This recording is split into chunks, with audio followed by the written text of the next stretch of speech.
Tahun 2020 adalah tahun yang penuh dengan pergumulan dan perjuangan karena adanya pandemi COVID-19. Banyak hal telah hilang dan tertinggal di tahun 2020 yang harus kita kejar di tahun 2021. Mari kita satukan hati dan percepat langkah untuk mengejar apa yang belum tercapai di tahun 2021 dengan cara memberikan respon kita yang terbaik terhadap ajaran dan didikan. Terus bertumbuh menjadi dewasa di dalam mengikuti kehendak dan waktu Tuhan dengan cepat, tepat, dan akurat. Kita yakin tahun 2021 akan menjadi tahun di mana kita akan berjuang bersama sebagai teamwork yang dibangun dengan penuh kasih, sehingga kita akan menyelesaikan semua tugas sebagai pemenang dan memberikan dampak yang positif bagi kota dan bangsa kita. 2021 saya yakin akan menjadi tahun percepatan, di mana doa-doa kita akan dijawab 2 kali lipat dari sebelumnya. Mujizat akan terjadi 2 kali lipat dari sebelumnya. Pemulihan akan terjadi 2 kali lipat dari sebelumnya. Dan juga berkat-berkat akan mengalir 2 kali lipat dari sebelumnya. Year of Acceleration.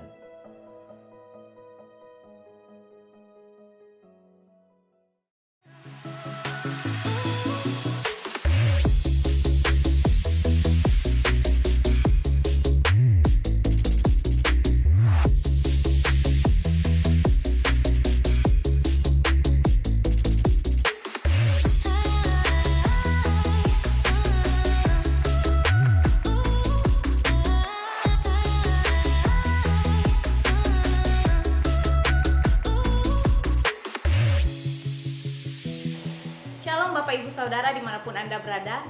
Kini kita telah tiba di minggu pertama di tahun 2021. Kiranya kasih setia Tuhan terus menaungi kita dan keluarga dalam menjalani tahun yang baru ini. Saya Distria akan memberikan informasi seputar Gereja Petra selama sepekan. Berikut informasinya. Ibadah doa pujian dan penyembahan sudah mulai diadakan tanggal 7 Januari 2021 secara offline atau tatap muka. Setiap hari Kamis pukul 6:30 malam di Main Hall Gereja Petra. Saksikan Bible Study bersama Gembala Pendeta Paulus Yeditya melalui Facebook dan YouTube Gereja Petra Makassar setiap hari Jumat pukul 7 malam. Bagi orang-orang muda, hadirilah Ibadah Petra Youth yang mulai diadakan kembali tanggal 9 Januari 2021 secara tatap muka setiap hari Sabtu pukul 6 sore di Mini Hall Gereja Petra. Ibadah Raya Minggu mulai diadakan kembali secara offline atau tatap muka mulai hari Minggu depan tanggal 10 Januari 2021 dan diadakan sebanyak 2 kali, yaitu jam 9 pagi dan jam 5 sore di Main Hall Gereja Petra. Ibadah ini juga bisa diikuti melalui Facebook dan YouTube Gereja Petra Makassar.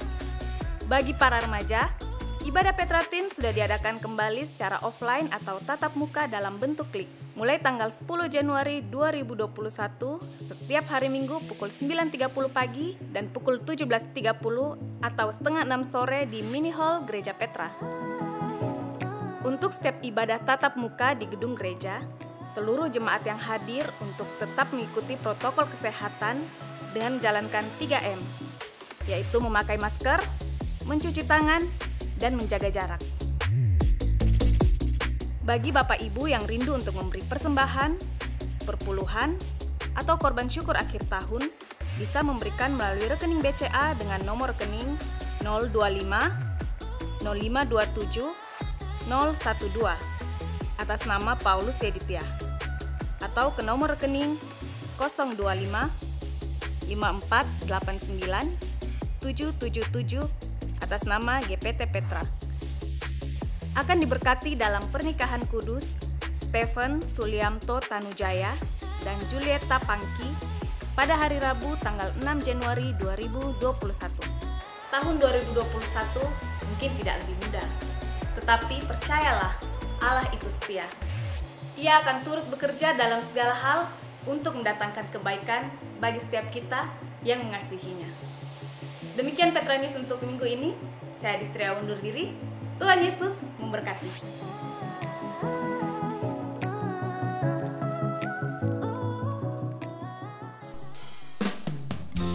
Haleluya. Puji nama Tuhan. Mari Bapak Ibu Saudara, kita siapkan hati kita untuk memuji dan menyembah Tuhan pada saat ini. Sebab Engkau Allah yang baik. Ku masuki gerbangnya Tuhan dengan hati yang bersyukur. Ku bersorak memuji Tuhan, Dialah sukacitaku. Sebab Dia baik, Dia sungguh baik, kasih setianya untuk selamanya. Sebab Dia baik, Dia sungguh baik, kasih setianya kekal. Sebab Dia baik, Dia sungguh baik, kasih setianya untuk selamanya.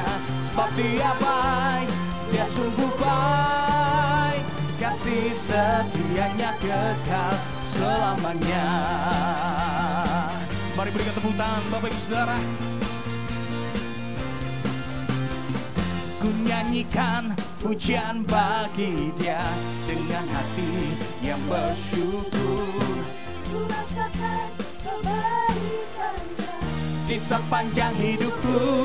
Sebab Dia baik, Dia sungguh baik, kasih setianya untuk selamanya.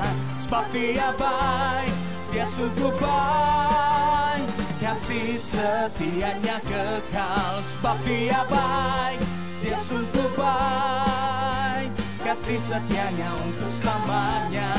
Sebab Dia baik, Dia sungguh baik, kasih setianya kekal selamanya. Haleluya. Kami merasakan kebaikan dan penyertaan-Mu Tuhan. Ku masuki gerbangnya Tuhan dengan hati yang bersyukur. Ku bersorak memuji Tuhan, Dialah sukacitaku. Sebab Dia baik, Dia sungguh baik, kasih setianya untuk selamanya. Sebab Dia baik, Dia sungguh baik, kasih setianya kekal. Sebab Dia baik, Dia sungguh baik. Haleluya. Kasih setianya untuk selamanya. Sebab Dia baik, Dia sungguh baik, kasih setianya kekal. Kasih-Nya tak pernah berubah, dulu, sekarang, dan selamanya. Terpujilah Tuhan, terpujilah. Mari katakan terpujilah, terpujilah Tuhan, terpujilah Yesus. Sebab Dia baik, Dia sungguh baik, kasih setianya untuk selamanya. Sebab Dia baik, Dia sungguh baik, kasih setianya kekal. Oh, sebab Dia baik, sungguh baik, kasih setianya untuk selamanya. Sebab Dia baik, Dia sungguh baik, kasih setianya kekal. Sebab Dia baik, Dia sungguh baik, amin, kasih setianya untuk selamanya. Sebab Dia baik, Dia sungguh baik, kasih setianya kekal. Katakan kasih setianya kekal lagi, kasih setianya kekal selamanya. Haleluya, haleluya. Sebab kasih setia Tuhan tidak pernah meninggalkan kita, dulu, sekarang, dan sampai selama-lamanya. Mari kita berikan sorak-sorai tepuk tangan yang paling meriah buat Tuhan kita. Haleluya, haleluya, haleluya. Shalom Bapak Ibu Saudara yang terkasih dalam Tuhan kita Yesus Kristus. Kita berjumpa lagi di ibadah perdana minggu pertama di tahun 2021. Sungguh kebaikan Tuhan begitu luar biasa kita rasakan. Penyertaan Tuhan yang begitu dahsyat selama tahun yang lalu.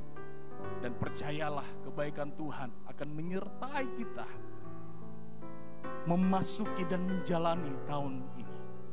Mari kita tundukkan kepala, kita berdoa bersama-sama. Terima kasih Tuhan, kebaikan-Mu yang begitu luar biasa kami rasakan pada saat ini Tuhan. Bahwa Engkau tetap ada, Engkau tetap nyata, Engkau tetap menyertai kami untuk memasuki tahun yang baru ini Tuhan. Kami juga menyiapkan hati kami yang baru tentunya Tuhan, untuk lebih sungguh-sungguh kepadamu, beribadah lebih sungguh-sungguh, memuji dan menyembah-Mu lebih sungguh-sungguh Tuhan. Memberikan hati kami, hidup kami sebagai satu persembahan yang terbaik di hadapan-Mu, menyongsong kedatangan-Mu yang kedua kali. Kami mau masuk memuji dan menyembah-Mu lebih dalam lagi Tuhan. Berkati ibadah kami dan berkati dimanapun kami mengikuti ibadah pada saat ini, di setiap rumah-rumah, dari Sabang sampai Merauke Tuhan berkati. Di dalam nama Tuhan Yesus Kristus. Dan setiap kita yang percaya, mari sama-sama katakan amin. Puji nama Tuhan. Siapkan hati kita Bapak Ibu Saudara. Kita mau menyatakan kebesaran Tuhan, kebaikan Tuhan dalam setiap kehidupan kita.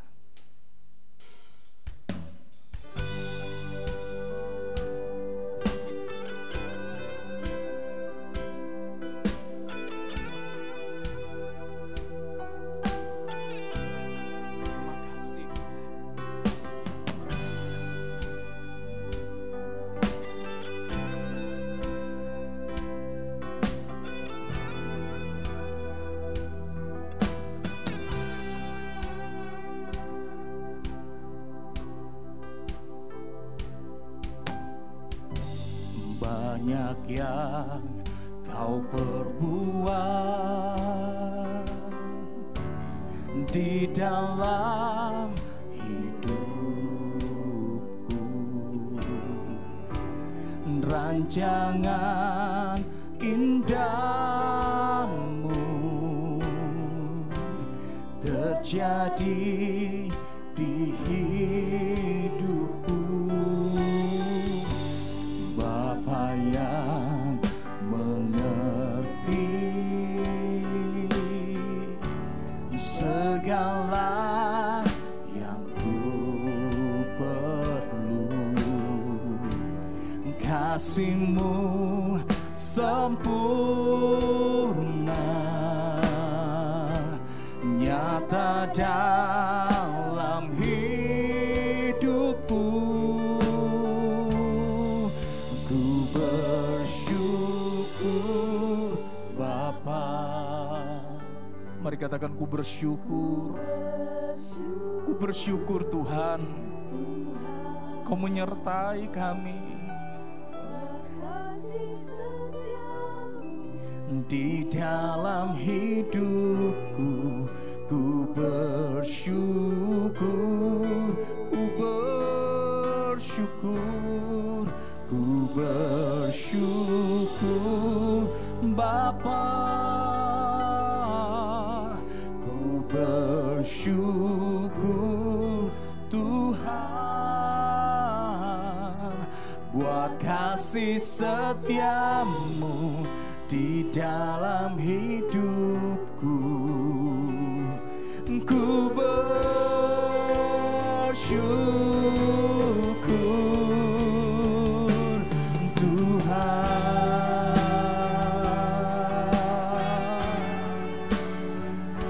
Kami selalu bersyukur kepada-Mu Tuhan.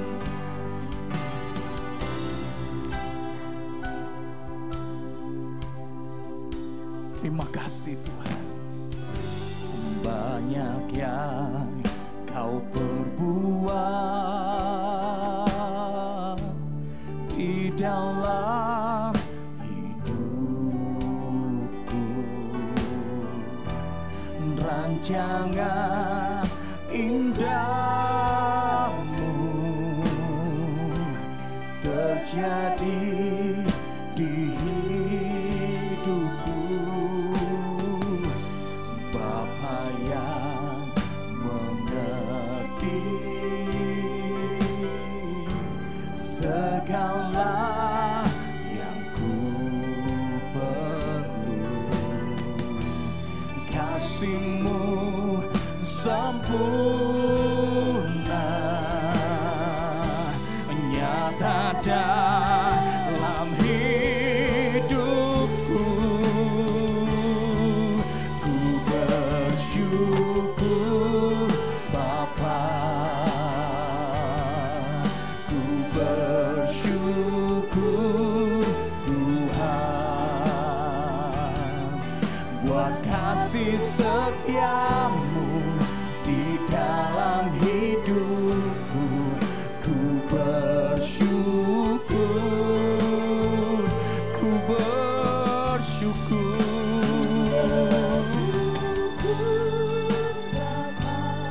Ku katakan ku bersyukur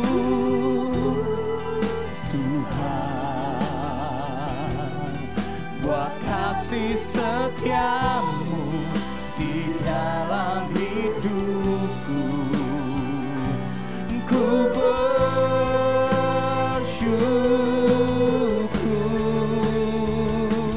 Tuhan.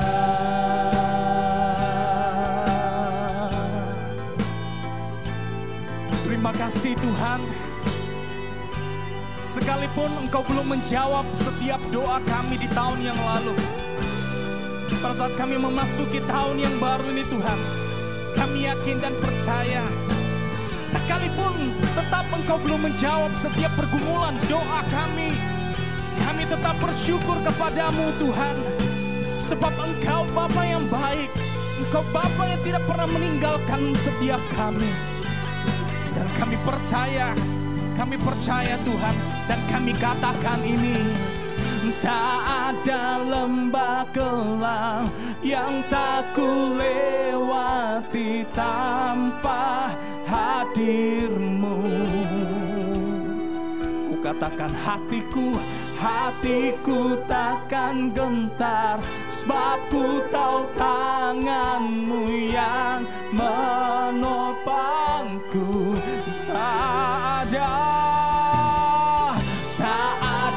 lembah kelam yang tak ku lewati tanpa hadir-Mu. Ini hatiku Tuhan, hatiku takkan gentar, sebab ku tahu tangan-Mu yang menopangku. Sebab Engkaulah Yesus Tuhan, Engkaulah Yesus, Kaulah Tuhan, hanya Kau ku percaya. Dan ku katakan, Kaulah Yesus, Kaulah Tuhan, harapan hidupku. Ku bersyukur. Mari setiap Bapak Ibu Saudara dimanapun engkau berada, mari angkat tanganmu dan menyembah Dia. Mari bersyukur kepada Tuhan buat kasih setiamu di dalam hidupku. Ku bersyukur. Dengan segenap hati katakan, ku bersyukur, ku bersyukur Bapa, ku bersyukur Tuhan buat kasih setiamu di dalam hidupku. Ku bersyukur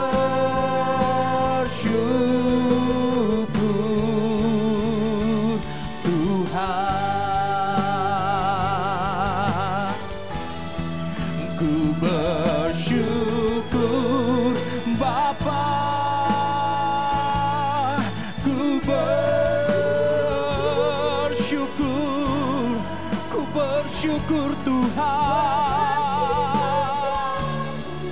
di dalam hidupku.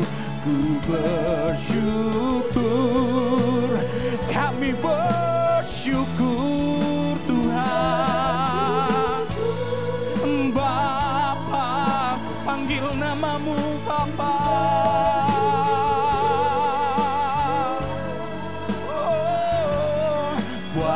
kasih setiamu di dalam hidupku. Ku bersyukur, katakan ku bersyukur, ku bersyukur,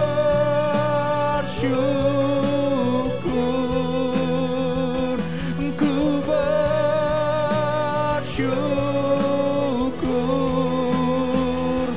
Tuhan.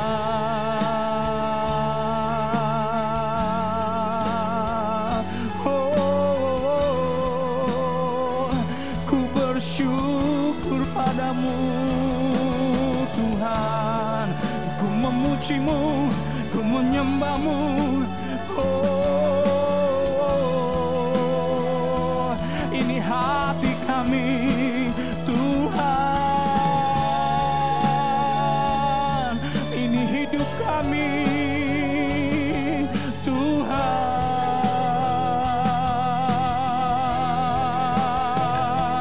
Ku bersyukur atas kasih karunia-Mu, atas penyertaan-Mu selamanya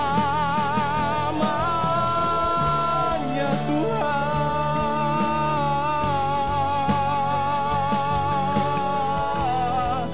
Sikiara ilama sikiara ilama sundara bata ilama soko.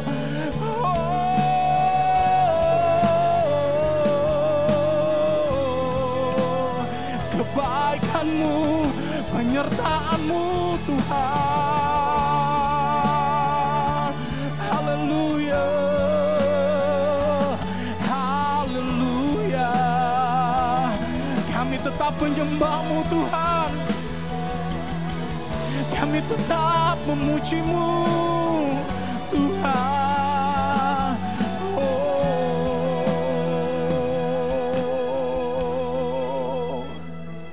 kebaikan-Mu, kasih-Mu, penyertaan-Mu Tuhan yang begitu sempurna dalam setiap kehidupan kami. Hari-hari yang kami lewati di tahun yang lalu Tuhan, perjalanan kekristenan kami, kerohanian kami, kami tinggalkan Tuhan, jikalau itu tidak berkenan kepadamu, tetapi kami mau membawa hati kami, hidup kami yang baru. Karena Tuhan Kau baik sekali dalam hidup kami. Hati kami yang baru Tuhan, hidup kami yang baru. Karena sungguh Tuhan, kami ada saat ini karena kebaikan-Mu dalam hidup kami. Dan kami katakan ini Tuhan, Bapa, Kau sangat baik, Kau baik.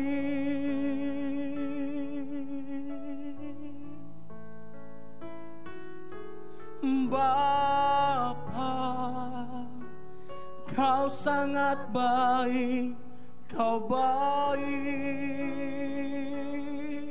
Dengan segenap hati kami katakan, Bapa, Kau sangat baik, Kau baik. Ku panggil nama-Mu, ku panggil pribadi-Mu Tuhan.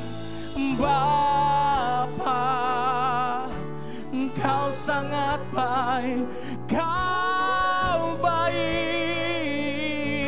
Bapa, Bapa, Bapa, Bapa, Kau sangat baik, Kau baik. Sebab Engkau Bapa yang tidak pernah meninggalkan anak-anaknya. Ku panggil Engkau Bapa, Kau sangat baik, ya. Kau baik Bapa, Bapa, Bapa, Kau sangat baik, Kau baik. Bapa, Bapa, Bapa, Bapa, Engkau sangat baik, Kau Terpujilah kasih karunia-Mu atas hidup kami Tuhan. Terpujilah kasih karunia-Nya mulia bagi kita di dalam Kristus Yesus selamanya. Terpujilah kasih-Mu.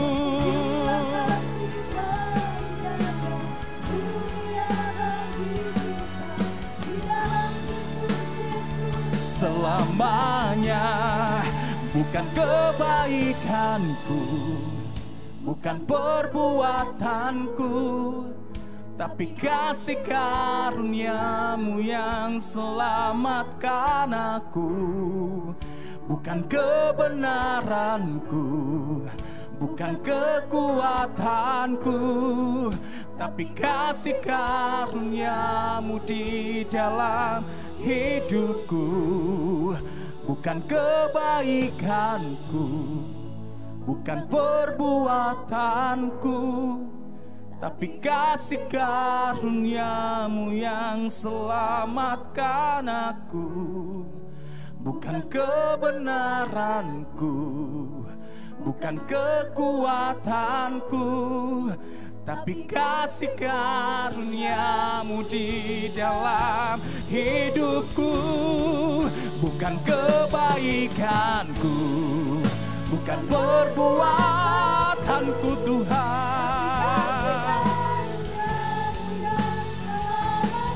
Amin Tuhan. Bukan kebenaranku, bukan kekuatanku, tapi kasih karunia-Mu di dalam hidupku. Dia baik, oh, Dia baik, oh, Dia baik. Mari berikan tepuk tangan buat kemuliaan nama Tuhan, sebab kebaikan-Nya dulu, sekarang, dan sampai selama-lamanya tidak pernah berubah dalam setiap kehidupan kita. Haleluya, haleluya. Dan yang merasakan kebaikan Tuhan, mari sama-sama katakan amin, amin, amin. Haleluya, haleluya, haleluya. Kami siapkan tanah hati kami yang paling baik Tuhan. Sebentar kebenaran firman-Mu akan disampaikan oleh hamba-Mu. Kami percaya ada pesan Tuhan untuk di mana kami di awal tahun 2021 ini Tuhan kami beribadah. Kami percaya firman-Mu akan berjalan di depan kami Tuhan. Untuk di mana menuntun setiap kehidupan kami untuk apa yang Tuhan ingin rencanakan dalam setiap kehidupan kami Tuhan. Membekali setiap kehidupan kami. Dan kebenaran firman-Mu tidak akan pernah gagal dalam setiap kehidupan kami. Oleh karena itu berkati kebenaran firman-Mu dan siapkan tanah hati kami yang paling baik Tuhan, dimanapun kami berada pada saat ini, untuk menerima kebenaran firman-Mu. Di dalam nama Tuhan Yesus Kristus. Dan semua kita yang percaya dan siap mendengarkan firman Tuhan, mari sama-sama katakan amin. Shalom Bapak Ibu Saudara-saudari yang saya kasih dalam Tuhan, khususnya keluarga besar GPT Petra di Makassar dan seluruh cabang-cabangnya. Saya sungguh bersuka cita bisa berkumpul sekali lagi dengan cara yang berbeda. Ya, kita ada di penghujung tahun 2020 dan kita melihat bahwa tahun ini benar-benar tahun yang penuh kegoncangan, tahun yang disebut the shaking and the shocking year yang pernah saya khotbahkan pada akhir tahun 2019 yang lalu. Sebelum saya akan menyampaikan kebenaran firman Tuhan, saya mengajak kita semua untuk berdoa bersama-sama, untuk bisa kita mendengarkan firman Tuhan, merenungkannya, dan juga kita bisa belajar melalui berbagai peristiwa. Tuhan sedang berbicara kepada setiap kita. Mari kita berdoa. Bapa Sorgawi yang penuh kasih, yang kami kenal di dalam nama Tuhan Yesus, hati kami penuh pengucapan syukur karena Tuhan begitu baik dan sangat-sangat baik. Allah Immanuel selalu menyertai kami semua, setiap keluarga, setiap pribadi tanpa terkecuali, sehingga kami boleh dijaga, dipelihara, dibela, dicukupi oleh Tuhan. Dan janji Tuhan iya dan amin. Janji Tuhan tidak pernah gagal, dan Allah Immanuel itu akan menyertai kami sampai ke penghujung zaman, sampai ke akhir zaman ini. Dan kami tahu bahwa tanda-tanda sudah nyata bahwa Tuhan akan menuntun kami di dalam akhir hidup kami sampai Maranatha, di mana Tuhan akan menjaga, memelihara, bahkan menunjukkan kami jalan-jalan untuk kami boleh khususnya melaksanakan tugas yang disebut amanat agung daripada Tuhan Yesus. Berbicaralah ya Tuhan melalui mulut bibir hamba-Mu, dan biarlah kami semua boleh diberkati oleh pemberitaan firman Tuhan ini. Di dalam nama Yesus kami berdoa. Amin. Sekali lagi shalom Bapak Ibu Saudara-saudari yang saya kasih dalam Tuhan. Bersyukur ya kita ada di penghujung akhir tahun 2020. Itu semua karena kasih karunia dan anugerah daripada Tuhan yang begitu hebat. Dan kita sudah memasuki tahun yang baru, tahun 2021, dan tahun 2021 ini bukan merupakan satu tahun biasa, tapi ini merupakan satu dekade. Paketnya dekade itu 10 tahun ke depan. Dan apa yang terjadi sebenarnya 10 tahun ke depan, firman Tuhan sudah catat. Saya begitu terkagum-kagum kalau saya mempelajari, membaca firman Tuhan begitu akuratnya. Dan semua keadaan zaman yang sepertinya gak mungkin akan arahnya ke situ, tetapi semuanya dikendalikan oleh Roh Tuhan dan seturut dengan nubuatan yang tertulis ribuan tahun yang lalu. Jadi kita harus percaya bahwa Tuhan itu ada, Tuhan itu menyertai, tetapi juga kita harus percaya kepada janji-janjinya, yaitu firman Tuhan. Nah, mari kita mau membaca firman Tuhan di dalam kitab Lukas pasal yang kedua, mulai ayat yang ke-8 sampai dengan ayat yang ke-20. Saya akan bacakan bagi Bapak Ibu sekalian, saudara-saudari yang saya kasih dalam Tuhan dimanapun Anda berada ya. Ayat yang ke-8, di daerah itu ada gembala-gembala yang tinggal di padang menjaga kawanan ternak mereka pada waktu malam. Tiba-tiba berdirilah seorang malaikat Tuhan di dekat mereka, dan kemuliaan Tuhan bersinar meliputi mereka, dan mereka sangat ketakutan. Lalu kata malaikat itu kepada mereka, "Jangan takut, sebab sesungguhnya Aku akan memberitakan kepadamu kesukaan besar untuk seluruh bangsa. Hari ini telah lahir bagimu juru selamat, yaitu Kristus Tuhan di kota Daud. Dan inilah tandanya bagimu, kamu akan menjumpai seorang bayi dibungkus dengan lampin dan terbaring di dalam palungan. Dan tiba-tiba tampaklah bersama-sama dengan malaikat itu sejumlah besar bala tentara sorga yang memuji Allah, katanya, kemuliaan bagi Allah di tempat yang maha tinggi, dan damai sejahtera di bumi di antara manusia yang berkenan kepadanya. Setelah malaikat-malaikat itu meninggalkan mereka dan kembali ke sorga, gembala-gembala itu berkata seorang kepada yang lain, "Marilah kita pergi ke Bethlehem untuk melihat apa yang terjadi di sana, seperti yang diberitakan Tuhan kepada kita." Lalu mereka cepat-cepat berangkat dan menjumpai Maria dan Yusuf dan bayi itu yang sedang berbaring di dalam palungan. Dan ketika mereka melihatnya, mereka memberitahukan apa yang telah dikatakan pada mereka tentang anak itu. Dan semua orang yang telah mendengarnya menjadi heran tentang apa yang dikatakan gembala-gembala itu kepada mereka. Kata Maria, Tetapi Maria menyimpan segala perkara itu di dalam hatinya dan merenungkannya. Maka kembalilah gembala-gembala itu sambil memuji dan memuliakan Allah, karena segala sesuatu yang mereka dengar dan mereka lihat semuanya sesuai dengan apa yang dikatakan kepada mereka. Satu akurasi yang luar biasa. Dan sebetulnya kelahiran daripada Tuhan Yesus itu sudah dinubuatkan ribuan tahun sebelumnya di dalam kitab Mika, dalam kitab Yesaya. Nah, jadi Natal kali ini ya pada tahun 2020 ini adalah Natal yang sangat-sangat spesial sekali Bapak Ibu sekalian. Ya, jadi dan kita menyambut satu tahun yang baru, dan tahun ini prediksi oleh para pemimpin dunia dikatakan ini adalah tahun yang harus disebut the Great Reset, yaitu meriset. The Great Reset now, sekarang. Jadi ada sesuatu yang di setback. Jadi kalau kita melihat sekarang zaman new normal, jadi maksudnya kita tidak akan kembali kepada situasi yang dahulu lagi. Jadi kita tidak mau siap gak siap, kita harus mengadaptasi dengan situasi yang ada.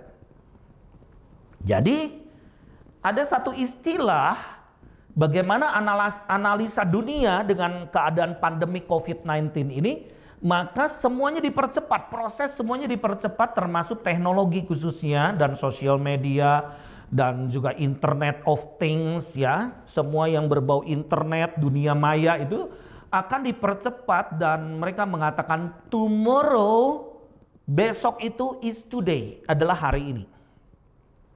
Nah, kita baru saja membaca firman Tuhan dan saya yakin dan percaya di tengah kegelapan apapun situasi dunia, maka janji Tuhan itu iya dan amin.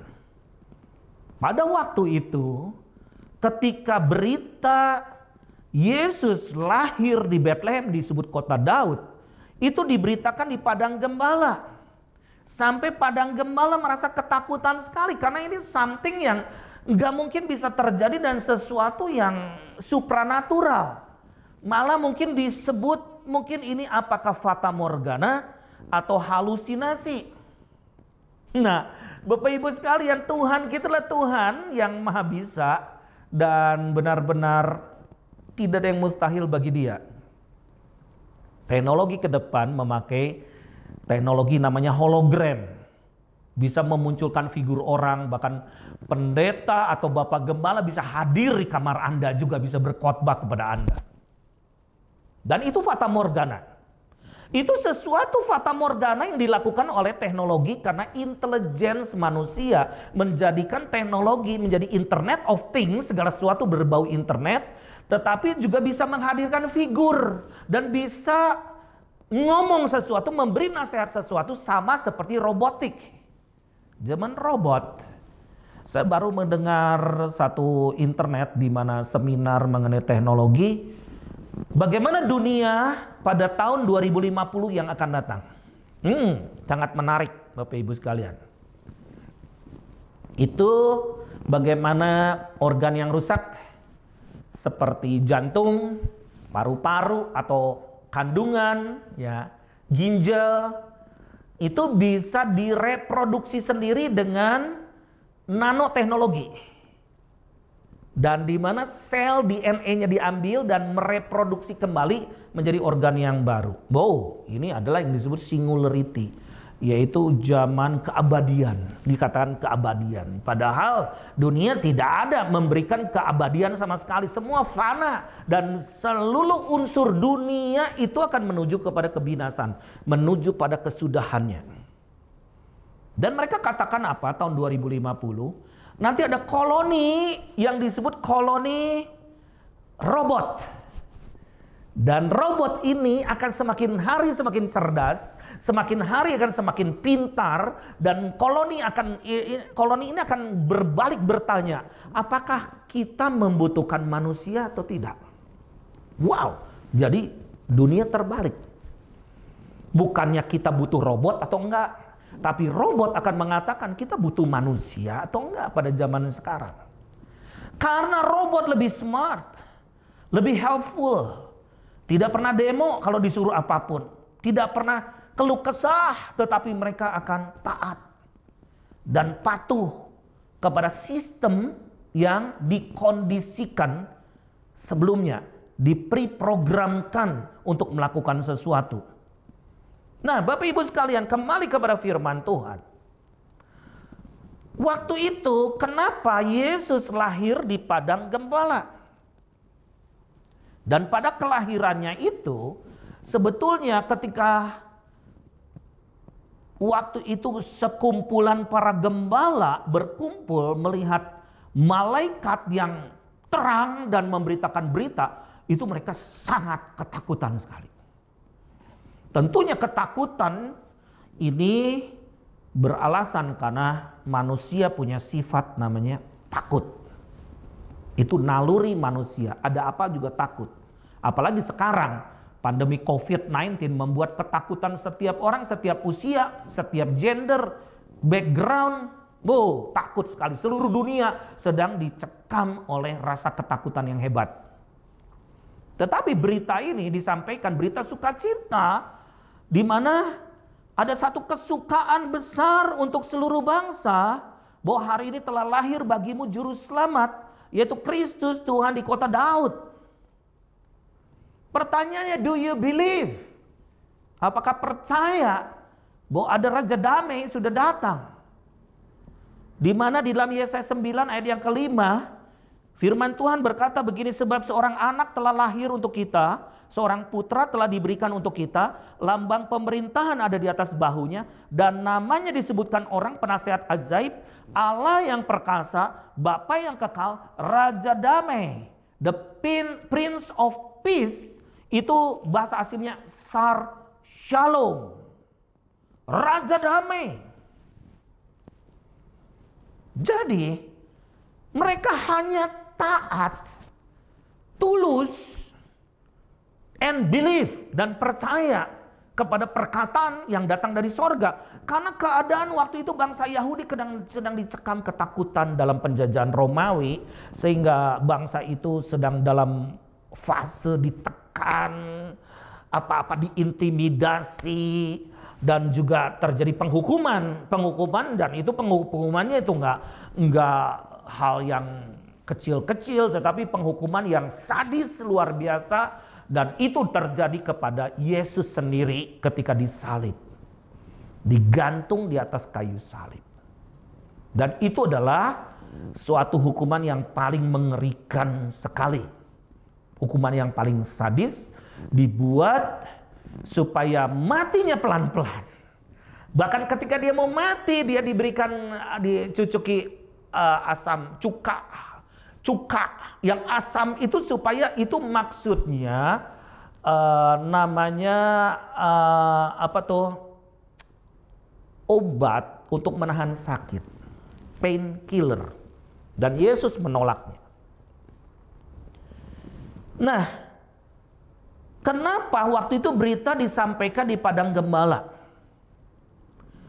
Dalam situasi yang malam gelap gulita, dan Bapak Ibu sekalian, ternyata menurut sejarah di padang gembala Efata, hanya sepelemparan batu jauhnya dari kota Bethlehem itu adalah tempat peternakan unggulan untuk hewan ternaknya dijadikan korban di bait Allah.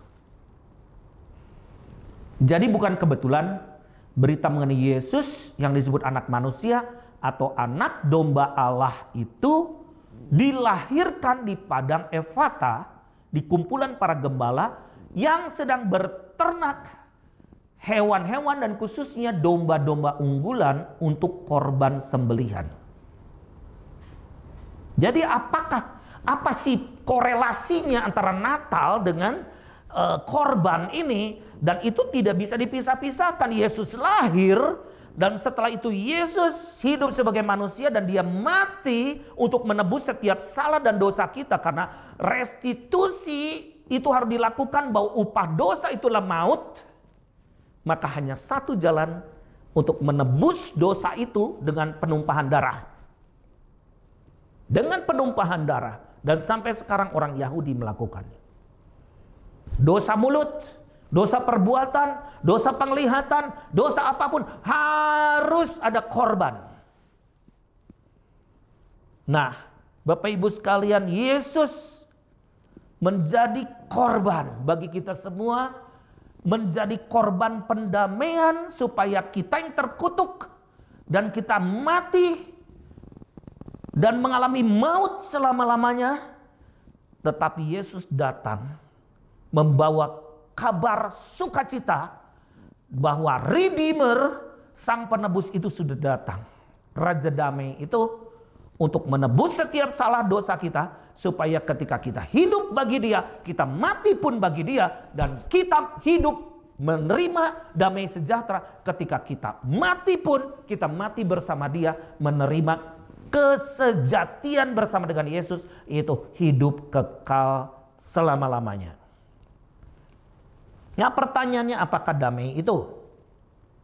Damai itu bukan dikondisikan dari luar. Bukan berarti kita dapat hadiah pada Christmas ini maka kita merasa damai, sukacita. Enggak. Damai itu tidak keliru. Damai itu tidak bisa dimanipulasi. Damai itu ada di dalam diri kita. Makanya Tuhan memberikan kabar keselamatan ini bagi kepada setiap orang yang berkenan kepadanya. Banyak yang tidak berkenan. Dan apakah kita sebagai orang Kristen hidup berkenan kepadanya? Apakah kita baca firman Tuhan, kita mendengar khotbah setiap minggu, bahkan hari ini kita bukan hanya satu khotbah yang kita dengar, bisa berganti-ganti khotbah beberapa pendeta, bahkan puluhan pendeta kita dengar. Apakah joy itu damai sejahtera di dalam hati kita? Atau kita masih takut? We do not believe dengan the words of God, kata-kata Tuhan ini. Jadi dalam krisis pandemi COVID-19 ini, kelihatan sekali orang yang parno atau panik dengan orang yang calm down. Tenang di dalam Tuhan. Kenapa takut? Bukan gak takut berarti kita melanggar protokol kesehatan, kita sembarangan hidup. Enggak, kita harus jaga. Demikian saya juga, saya pergi kemana-mana saya tetap melakukan 3M. Pakai masker, memakai masker, menjaga jarak, mencuci tangan sesering mungkin. Dan jauh dari kerumunan. Nah, pandemi COVID-19 ini belum berakhir. Masih panjang. Bahkan akan mengakibatkan krisis-krisis berikutnya, itu turbulensi politik. Keguncangan pemerintah-pemerintah di dunia. Akan terjadi chaos, people power. Ya, karena ketidakpuasan.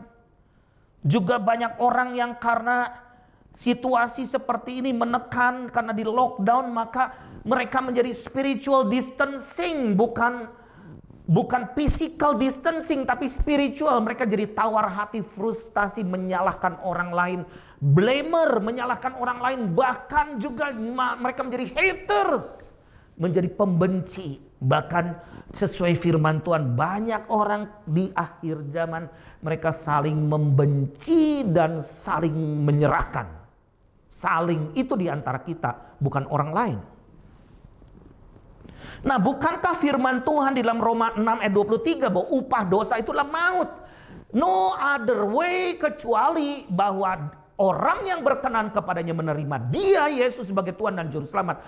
They are saved, they are redeemed. Mereka sudah ditebus oleh darah yang paling mahal. Jadi Bapak Ibu sekalian, apa shalom itu sebetulnya? Shalom itu mudah diucapkan tetapi jarang untuk dirasakan. Shalom itu hanya sekedar kata.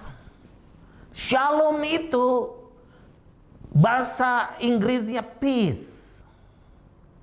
Bahasa Indonesianya damai sejahtera. Bahasa Arabnya assalamualaikum. Jadi shalom ini maknanya cukup luas. Yaitu mencakup kedamaian yang sesungguhnya, ada kesejahteraan yang sesungguhnya, ada kesentosaan, ada keamanan, ada keselamatan, tidak kekurangan, dan completeness, komplit. Atau kata shalom, kata lainnya adalah makal, itu dengan kata kerja yang disebut membayar dengan lunas. Bahwa Dia adalah juru selamat dunia, kabar sukacita kepada seluruh dunia, bahwa Dialah redeemer, penebus. Jadi penebus ini, saudara dan saya adalah orang yang berhutang banyak kepada Tuhan. Tetapi oleh karena kasih karunia daripada Tuhan dan kita menerima Dia sebagai Tuhan dan Juru Selamat, maka kita sudah lunas dibayar. Makanya di atas kayu salib Yesus berkata, sudah selesai, tetelestai, yaitu it is done. Bahwa hidupmu sudah ditebus. Jangan kacau lagi. Jangan berbuat dosa lagi. Jangan hidup sesuai dengan dunia lagi. Jangan hidup bukan seperti Kristus lagi. You are redeemed.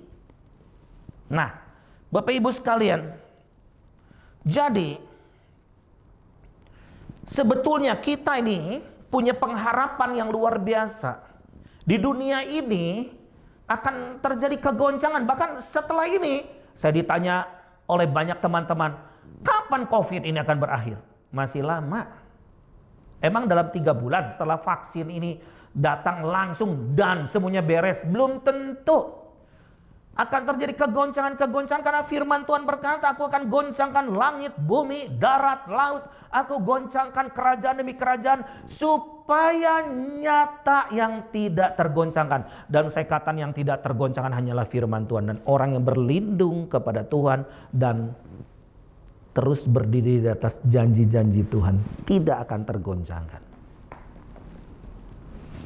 Jadi the greatest meaning of Christmas adalah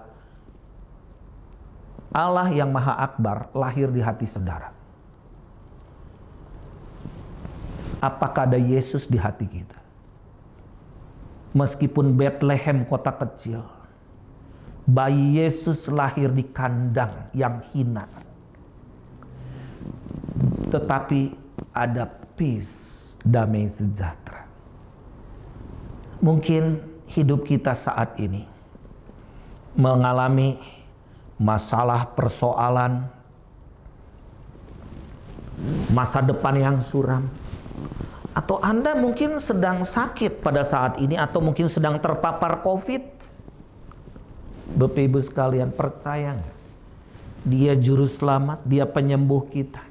Dia sanggup memulihkan kita. Saya berdoa untuk banyak teman-teman saya. Begitu banyak teman-teman saya yang sudah dipanggil Tuhan. Itu teman dekat. Tetapi dalam bulan-bulan terakhir ini saya mendoakan banyak teman-teman saya yang terpapar COVID-19.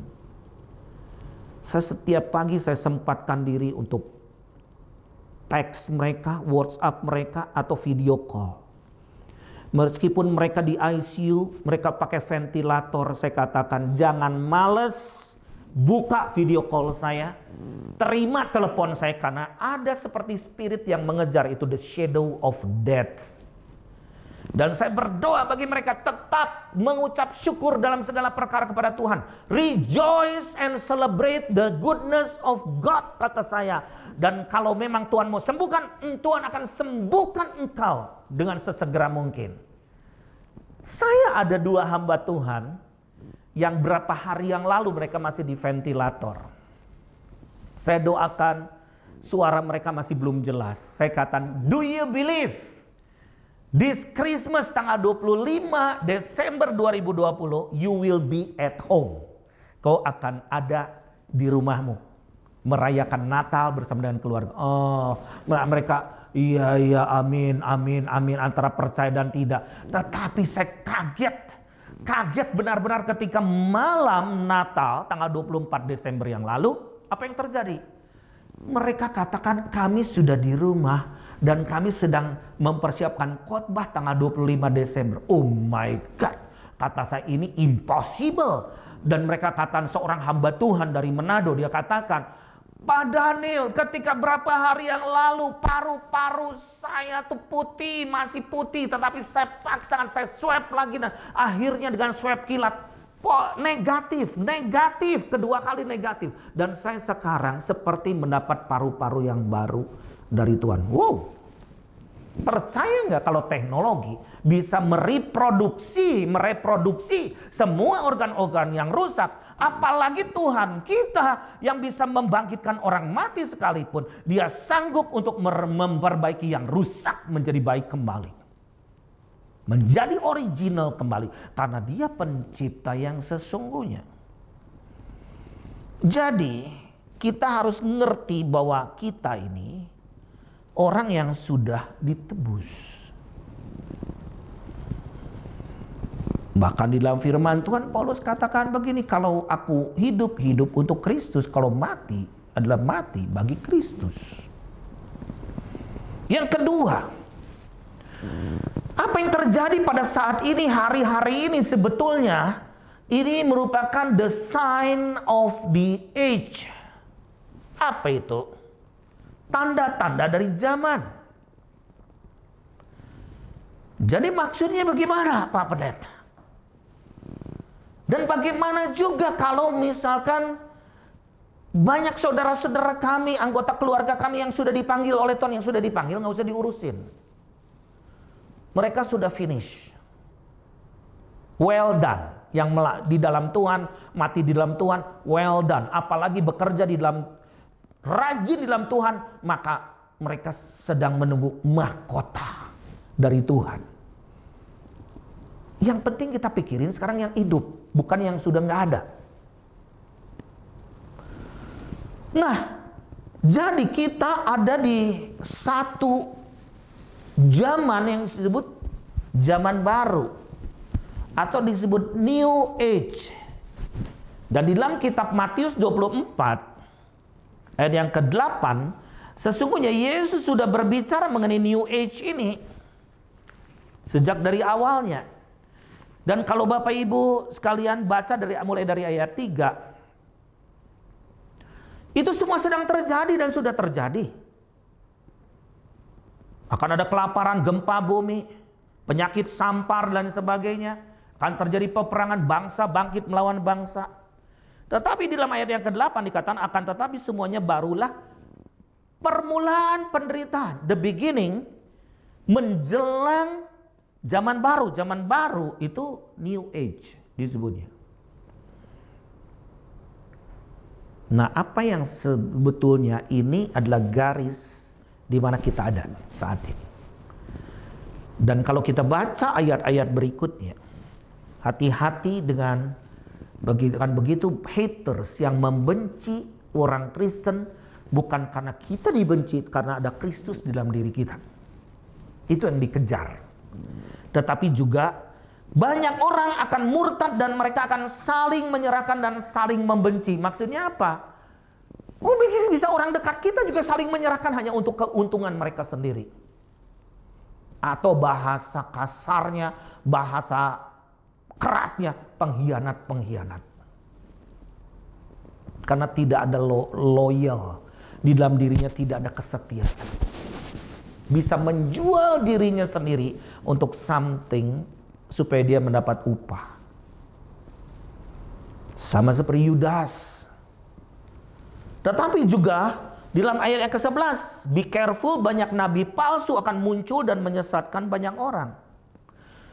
Bagaimana banyak nabi palsunya akan muncul? Ini dengan multimedia yang sekarang, sosial media, sangat mudah untuk menebarkan berita palsu atau mesias-mesias palsu.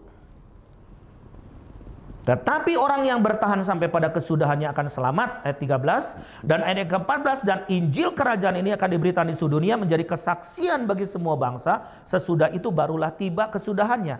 Jadi this is the age of the All Saints movement, di mana akan ada gerakan orang-orang kudus yang akan bersaksi kepada banyak orang, dan orang itu akan melakukan banyak mujizat karena Roh Tuhan ada padanya, dan akan bangkit anak-anak Tuhan terang benderang seperti sinar matahari. Bukankah di dalam kitab Yesaya pasal yang ke-60? Yesaya, saya senang sekali membaca ayat ini. Yesaya pasal yang ke-60 ayat 1 dan 2. Bangkitlah menjadi teranglah dan terangmu datang, dan kemuliaan Tuhan terbit atasmu. Sebab sesungguhnya kegelapan menutupi bumi. Bayangkan, kegelapan menutupi bumi sama seperti sekarang. Dan kekelaman menutupi bangsa-bangsa. Tetapi terang Tuhan terbit atasmu, dan kemuliaannya menjadi nyata atasmu. Jadi terang Tuhan akan terbit atasmu, atasku, atasmu, atasku. Dan kemuliaannya menjadi nyata atasmu. Ada kemuliaan Tuhan di dalam hidup kita. Kalau orang stres, kita stres. Apakah mereka bisa melihat Tuhan? Kalau orang depresi, frustasi mau bunuh diri datang kepada kita, muka kusut, tidak ada berita sukacita, dan kita akan berkata, aku juga lagi susah, kenapa datang kepadaku? Apakah mereka akan percaya kepada kita? Apakah mereka akan percaya kepada Tuhan yang kita sembah? This is the day orang Kristen harus bangkit, kudu bangkit. Makanya dalam beberapa bulan yang lalu, Bapak Ibu sekalian, saya membuat satu program dengan teman-teman namanya Wake Up Call. Ketika orang dicengkram ketakutan, dicengkram oleh depresi yang sepertinya kiamat, doomsday sedang datang. Maka waktu itu ketika saya jalan pagi di kompleks di mana saya tinggal, saya bersyukur kepada Tuhan untuk hidup ini. Saya katakan terima kasih untuk kesehatan yang Tuhan beri. Saya waktu itu agak down karena banyak teman-teman saya dipanggil Tuhan. Bulan lalu masih ketemu, 2 bulan yang lalu masih ketemu, now no more, sekarang udah gak ada. Saya agak down. Saya pikir saya tinggal nunggu ngantrian nomor berapa saya selanjutnya. Waktu itu Tuhan bicara, wake up, bangun. Maksudnya gimana Tuhan? Aku nggak ngerti. Kamu harus lakukan sesuatu. Bangkitkan orang-orang Kristen dimanapun, bahkan sampai ke seluruh dunia. Jadi kita bikin program live streaming. Mungkin ya itu yang pertama di Indonesia mungkin ya. Sampai waktu itu 120.000 orang ngikutin doa ya, wake up call itu. Saya kaget. Saya nggak punya jemaat sebanyak begini. Tetapi kenapa orang bisa ngikuti? Dan Tuhan katakan begini kepada saya. Dunia bisa melockdown kamu. Tapi Injil tidak pernah bisa dibelenggu oleh apapun. Dan Tuhan katakan akulah pintu. Kalau pintu-pintu ada yang tertutup, ingat dia itu pintu. Dan dia adalah jalan. I am the way. Akulah jalan, kebenaran, dan kehidupan. Dan alam maut itu sudah ditaklukkan, sudah dikalahkan.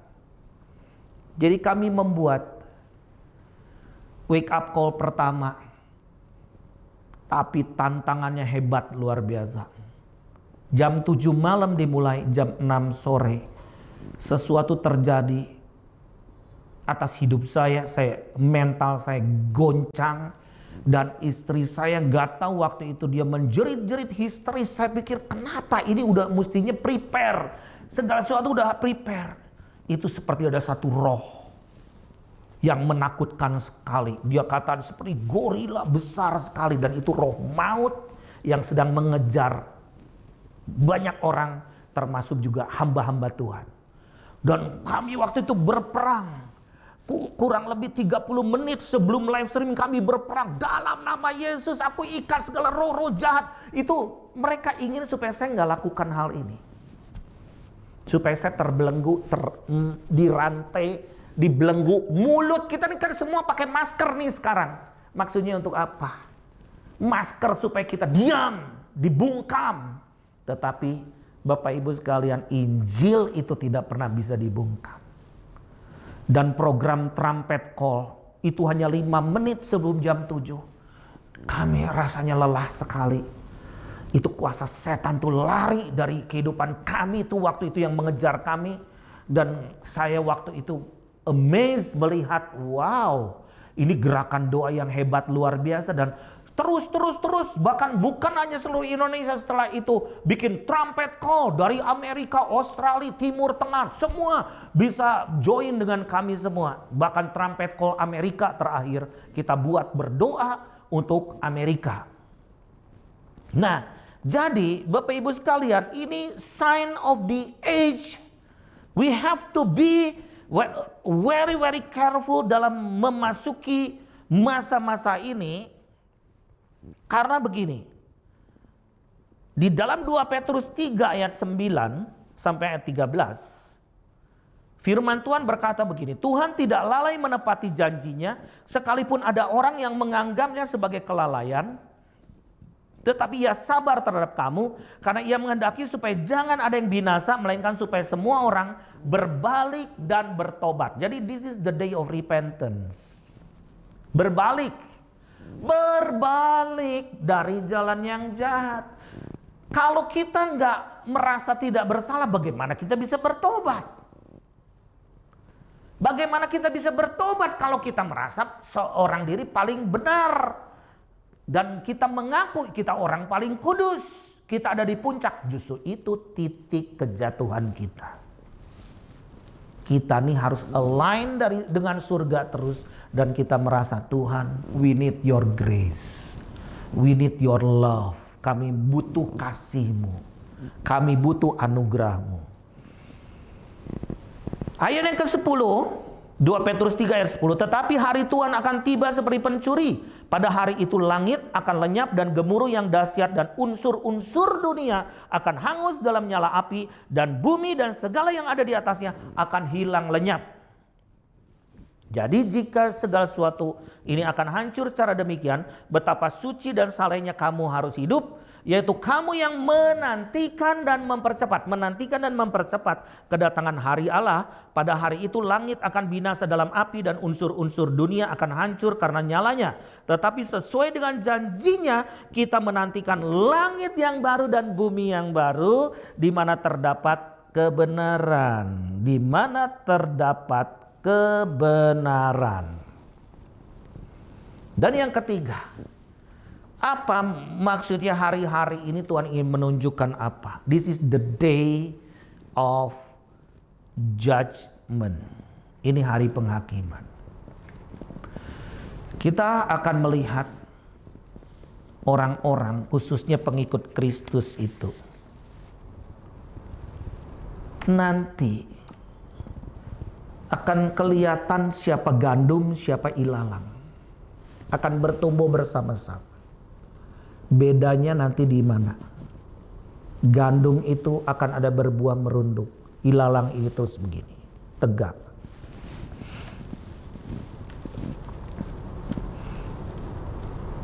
Jangan sia-siakan waktu. Kapan masa anugerah terhebat? Ketika dunia dalam gelap. Ketika orang pada kesulitan. Kapan waktu terbaik untuk menabur? Kalau banyak di antara Bapak Ibu sekalian kekurangan saat ini, maaf saya katakan, yuk menabur. Maka kita akan diberkati. Maka kita akan sungguh-sungguh mengalami lumbung-lumbung akan diisi penuh oleh Tuhan. Tuhan enggak kocorkan lagi roti mana dari sorga. Tetapi Tuhan akan minta kita jadi kepanjangan tangan Tuhan. Dengan tangan kita, kita akan melipat gandakan 5 roti dan 2 ikan, kita berbagi kepada banyak orang. Bukankah Tuhan kita namanya multiplicator? Multiplikator maksudnya apa? Apa yang ada padamu, nggak usah minta sama orang. Bapak Ibu sekalian, justru dalam kekurangan kita hanya punya sedikit. Sama seperti janda Sarfat tanya punya segenggam tepung. Elia katakan berikan itu kepadaku terlebih dahulu. Adonan itu. Ketika 5.000 laki-laki waktu itu dalam keadaan lapar, Yesus katakan, apa yang ada padamu? 5 roti 2 ikan. Mengucap syukur kepada Tuhan. Multiplikasikan. Bagikan kepada banyak orang. Bapak Ibu sekalian, ini the day of judgment, bukan sekedar penghukuman, tapi hari kemurahan Tuhan. Open heaven. Langit akan terbuka. Dan bukankah janji Tuhan kepada kita bahwa kita sebagai jemaatnya, aku akan mendirikan jemaatku di atas batu karang ini. Jemaatku itulah eklesiaku. Allah mau tidak akan menguasainya. Apa yang kamu ikat di bumi terikat di sorga. Apa yang kamu lepaskan di bumi terlepas di sorga. Jadi apa yang kita lakukan di bumi ini, surga akan lakukan. Jujurnya pada beberapa bulan yang lalu,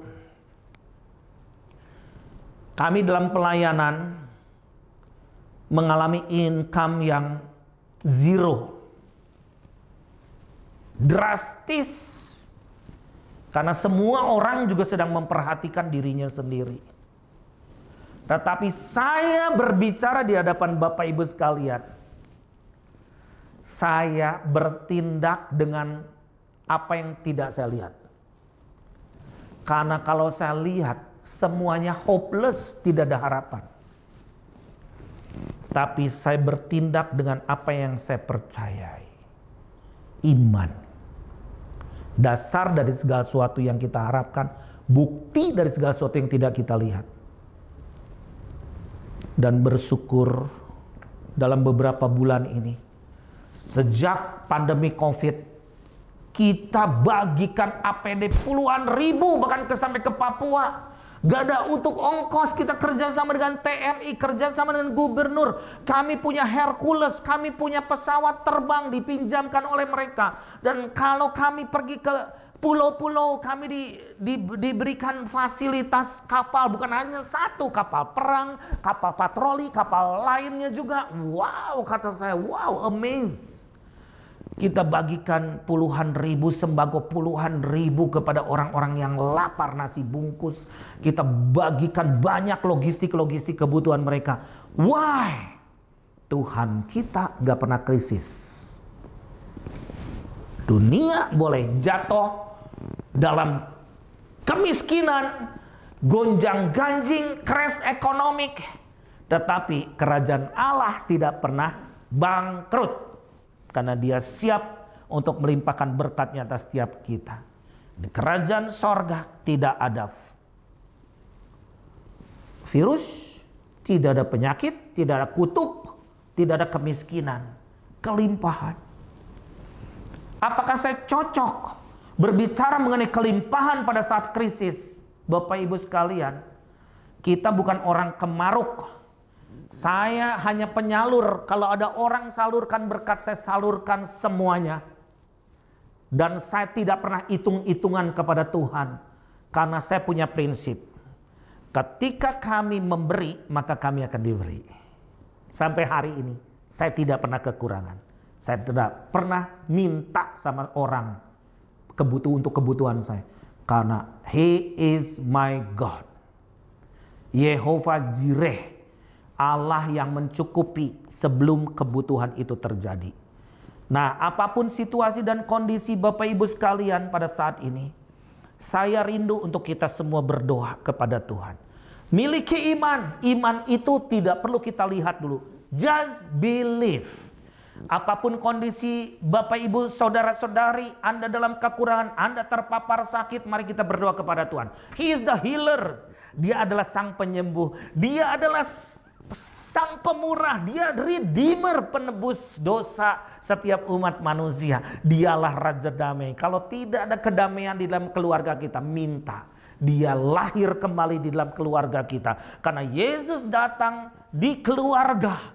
Yesus lahir di keluarga di Bethlehem. Mari Bapak Ibu, saya mengajak kita semua berdoa bersama-sama. Bapa Sorgawi yang penuh kasih yang kami kenal dalam nama Tuhan Yesus. Tangan kami terangkat ke sorga. Dan kami percaya kepada firman Tuhan. Firman Tuhan itu ya dan amin. Dan sorga selalu terbuka bagi anak-anaknya. Untuk melimpahkan semua berkat kesembuhan, mujizat, kekuatan, damai sejahtera, sukacita, masa depan yang penuh pengharapan. Dan kami tidak pernah mundur karena keadaan. Dunia boleh gonjang-ganjing, badai terus datang. Tetapi kami disebut lebih dari pemenang. Dan kami adalah Raja Wali-Raja-Walimu. Kami akan terbang seperti burung Raja Wali yang terbang lebih tinggi dan lebih tinggi menempuh badai. Dan biarlah kiranya kuasa Tuhan boleh bekerja menjamah setiap anak-anak kami, bahkan keluarga kami, orang tua kami, dimanapun mereka berada. Aloma ada di antara mereka yang sakit pada saat ini. Kuasa darah Yesus, dan sudah berkata, Engkau sudah berkata di atas kayu salib, tetelestai, sudah selesai. Hari ini biar kuasa darah Yesus yang tercurah itu menyembuhkan setiap anak-anakmu yang sakit pada saat ini. Dan beri kekuatan kepada mereka yang hilang pengharapan, yang lesu, lemah, letih, Tuhan kuatkan. Beri semangat kembali bahwa dengan iman kami bisa melakukan perkara yang besar. Terima kasih Tuhan, di dalam nama Yesus kami sudah menerima janji-janji Tuhan. Haleluya. Amin. Puji Tuhan, Bapak Ibu, kita akan menapaki tahun yang baru ini, tahun 2021 dengan semangat yang baru, kantong anggur baru, dan pikiran yang baru, dan strategi-strategi baru. Dan Bapak Ibu yang ingin menabur persembahan supaya firman Tuhan dikatakan supaya ada persediaan di rumahku, silakan transfer ke nomor rekening yang tercatat di sini, atau dengan mungkin jenis-jenis digital, pembayaran digital yang lain, silakan Bapak Ibu menyalurkannya, dan puji Tuhan kita akan mengalami berkat-berkat Tuhan. Mari kita mau angkat kedua belah tangan kita mau bangkit berdiri dan kita mau terima berkat daripada Tuhan. Kiranya berkat daripada Allah Bapa, kasih karunia daripada Tuhan Yesus Kristus, persekutuan yang indah dan manis dengan Roh Kudus kiranya menyertai kita semua bersama mulai saat ini hingga Maranatha Tuhan Yesus datang kembali. Yang percaya dan sudah menerima katakan amin. Tuhan memberkati. Shalom semuanya. Happy New Year.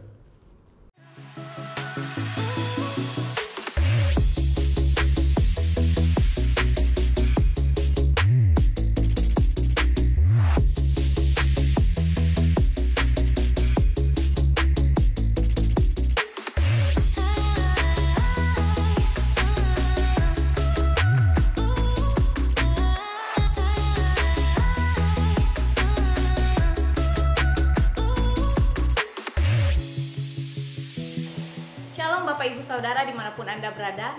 Kini kita telah tiba di minggu pertama di tahun 2021.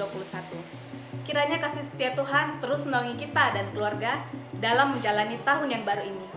Saya Distria akan memberikan informasi seputar Gereja Petra selama sepekan. Berikut informasinya. Ibadah doa pujian dan penyembahan sudah mulai diadakan tanggal 7 Januari 2021 secara offline atau tatap muka. Setiap hari Kamis pukul 6:30 malam di Main Hall Gereja Petra. Saksikan Bible Study bersama Gembala Pendeta Paulus Yeditia melalui Facebook dan YouTube Gereja Petra Makassar setiap hari Jumat pukul 7 malam. Bagi orang-orang muda, hadirilah ibadah Petra Youth yang mulai diadakan kembali tanggal 9 Januari 2021 secara tatap muka setiap hari Sabtu pukul 6 sore di Mini Hall Gereja Petra. Ibadah Raya Minggu mulai diadakan kembali secara offline atau tatap muka mulai hari Minggu depan tanggal 10 Januari 2021 dan diadakan sebanyak 2 kali, yaitu jam 9 pagi dan jam 5 sore di Main Hall Gereja Petra. Ibadah ini juga bisa diikuti melalui Facebook dan YouTube Gereja Petra Makassar. Bagi para remaja, ibadah Petra Teen sudah diadakan kembali secara offline atau tatap muka dalam bentuk klik. Mulai tanggal 10 Januari 2021 setiap hari Minggu pukul 9.30 pagi dan pukul 17.30 atau setengah 6 sore di Mini Hall Gereja Petra. Untuk setiap ibadah tatap muka di gedung gereja, seluruh jemaat yang hadir untuk tetap mengikuti protokol kesehatan dengan menjalankan 3M, yaitu memakai masker, mencuci tangan, dan menjaga jarak. Bagi Bapak Ibu yang rindu untuk memberi persembahan, perpuluhan, atau korban syukur akhir tahun, bisa memberikan melalui rekening BCA dengan nomor rekening 025 0527 012 atas nama Paulus Yeditia, atau ke nomor rekening 025 5489 777 atas nama GPT Petra. Akan diberkati dalam pernikahan kudus Stephen Suliamto Tanujaya dan Julieta Pangki pada hari Rabu tanggal 6 Januari 2021. Tahun 2021 mungkin tidak lebih mudah. Tetapi percayalah, Allah itu setia. Ia akan turut bekerja dalam segala hal untuk mendatangkan kebaikan bagi setiap kita yang mengasihinya. Demikian Petra News untuk minggu ini. Saya Distria undur diri. Tuhan Yesus memberkati.